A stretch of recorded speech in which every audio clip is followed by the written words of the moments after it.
Hi, I'm Yvonne Wassenaar, and I'm a huge advocate for having more women on boards. I want to start by thanking you because regardless of where you're at on your board journey, whether you're looking for your first seat or expanding your portfolio, it's a lot of work, and it's a lot of work when you get there.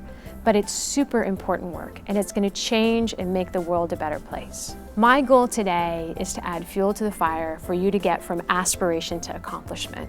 And the reason that that is so important is that there's never been more change. If we look at how technology is changing the world today, take for example Uber and Airbnb. It's created a whole new gig economy, this group of freelancers, which is wonderful. There's new cash flow opportunities for people and new ways you can expand and live your life. It also raises some interesting questions around employee rights, around regulations, safety nets. Another example is data analytics.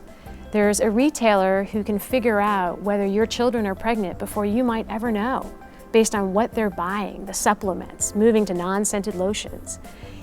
These things raise really important questions that I feel need to be debated at that strategic board table and thinking through the consequences. So there's huge implications in terms of having a higher degree of social consciousness.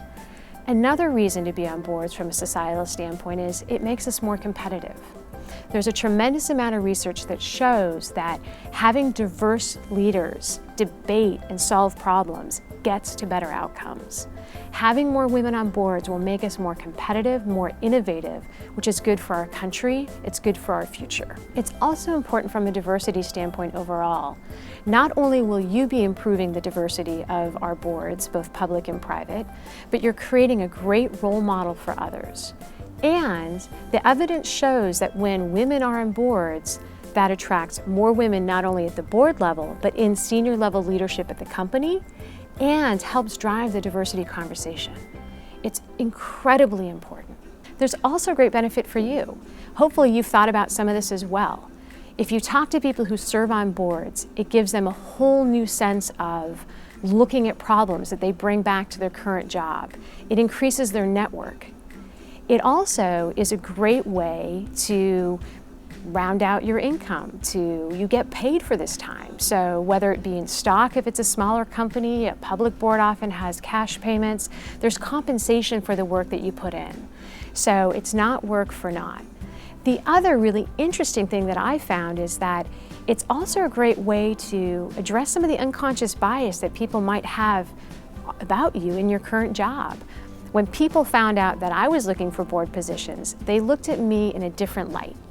They started to realize that I had more to bring to the table, and so it wasn't just great for the resume outside, it was great for the resume inside. So why aren't more women pursuing board roles? I think it's a few things. Certainly the connections and the networking, but in addition to that, there's a lot of fear. I think there's a fear of the amount of time. And it's true, it does take time both to get on a board and serve on a board, but you can control a lot of that based on the size company you pick, what types of committees you get on, how often that board meets, where locationally they are. So you can contain some of that time or structure it to what works well for you. And I'd also reframe how you think about the time.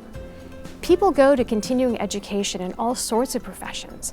Being on a board is like continuing education in your professional career. Another concern that comes up is fiduciary responsibility. In fact, one of my friends, their boss said, "Oh, you don't want to take on that responsibility." It can be really scary, but it nets out to two fundamental things. As a board member, you're providing strategic direction to the management team, and you're responsible to look out for the best interest of the common shareholders. There are some great education classes that help you understand what that means, that are not cumbersome. They're a day, 2 days long.